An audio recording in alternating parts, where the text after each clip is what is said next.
Pemberian gelar pahlawan nasional sebagai bentuk penghargaan negara diatur dalam Undang-Undang Nomor 20 Tahun 2009. Apa saja syarat-syarat yang harus dipenuhi? Berikut informasinya.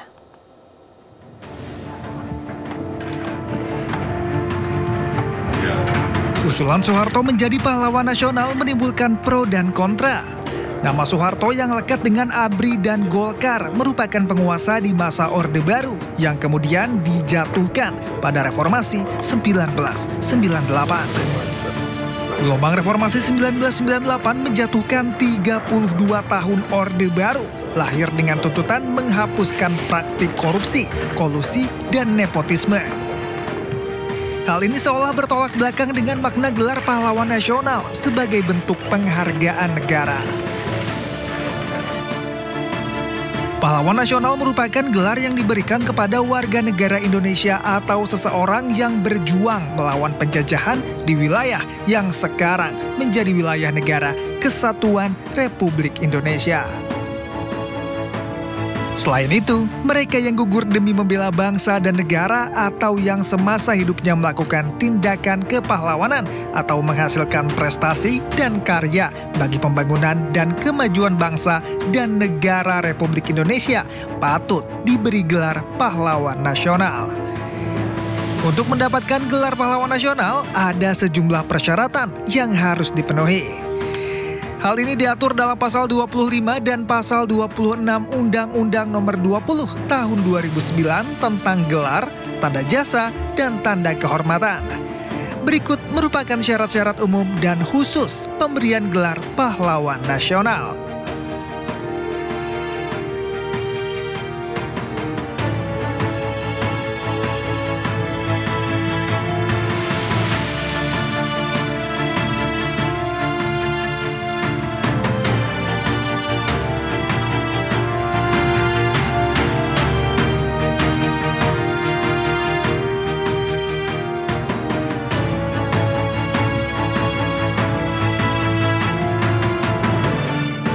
Wakil Menteri Dalam Negeri Bima Arya menegaskan Bupati Indramayu Luki Hakim akan diberi sanksi mulai pekan depan dengan mengikuti kegiatan di Kemendagri minimal 1 hari dalam 1 minggu.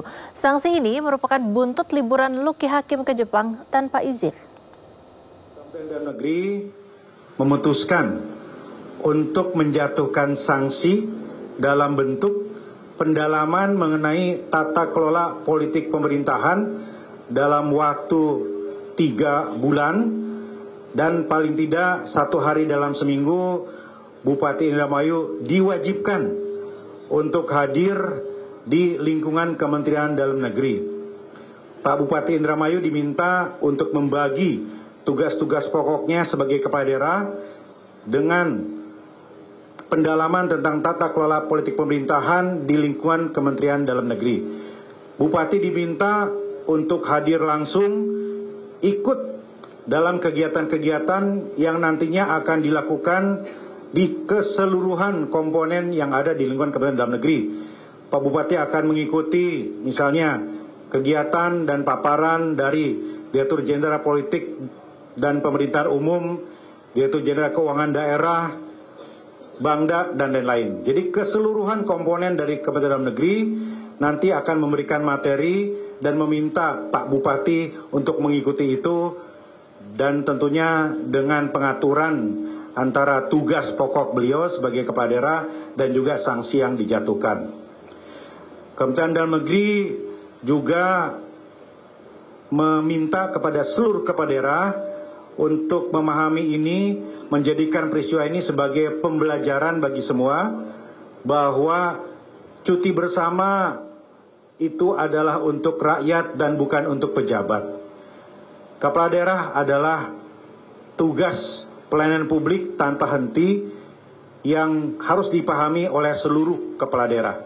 Seluruh kepala daerah wajib untuk mengajukan permohonan izin kepada Kementerian Dalam Negeri untuk Bupati Wali Kota dan kepada Presiden untuk Gubernur. Apapun tujuannya, kemanapun tujuannya, dan kapanpun pelaksanaannya wajib. Pak Bupati tetap menjalani tugasnya sebagai kepala daerah. Pak Bupati dibutuhkan untuk sinkronisasi RPJMD Pak Bupati dibutuhkan untuk segera mengawal program prioritas. Pak Bupati dibutuhkan juga untuk memaksimalkan pelayanan publik. Jadi Pak Bupati diminta untuk membagi waktunya antara pelayanan publik, tugas-tugas pokok sebagai Bupati, dan juga menjalani sanksi dari Kementerian Dalam Negeri tadi.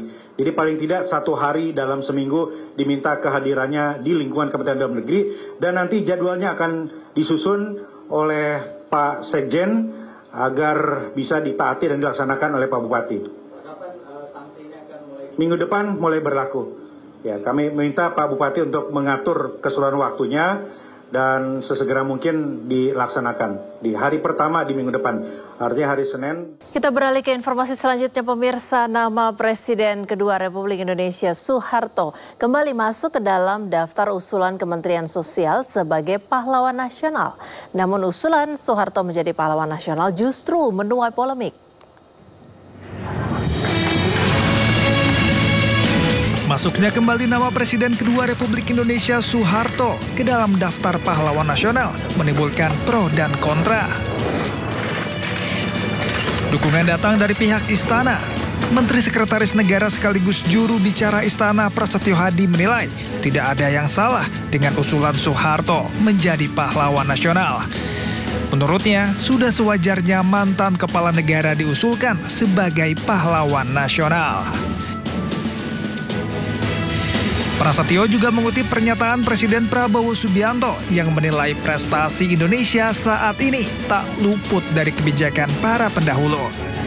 Semua presiden menurutnya memiliki jasa masing-masing. Sementara itu, penolakan datang dari Direktur Eksekutif Amnesty International Usman Hamid yang menilai usulan Soeharto menjadi pahlawan nasional sebagai langkah yang bermasalah dan ahistoris. Menurutnya, selama 32 tahun menjabat sebagai presiden, Soeharto memimpin dengan tangan besi melalui rezim Orde Baru yang penuh pelanggaran HAM, pengagangan kebebasan sipil, dan penyalahgunaan kekuasaan. Reaksi keras juga diberikan Gerakan Masyarakat Sipil Adil Soeharto atau GEMAS. Kelompok yang terdiri dari koalisi sipil hingga keluarga korban pelanggaran HAM ini juga telah mengirimkan surat terbuka penolakan pemberian gelar pahlawan nasional kepada Soeharto kepada Kemensos. Terkait hal ini, Menteri Sosial Saifullah Yusuf atau Gus Ipul masih mengkaji usulan pemberian gelar pahlawan kepada Presiden kedua RI Soeharto. Ia juga mengaku sudah mendengarkan sejumlah masukan soal rencana pemberian gelar kepada Soeharto. Gus Ipul menjelaskan, secara prosedur usulan gelar pahlawan harus dilakukan secara berjenjang, mulai dari masyarakat, sejarawan, hingga tingkat gubernur.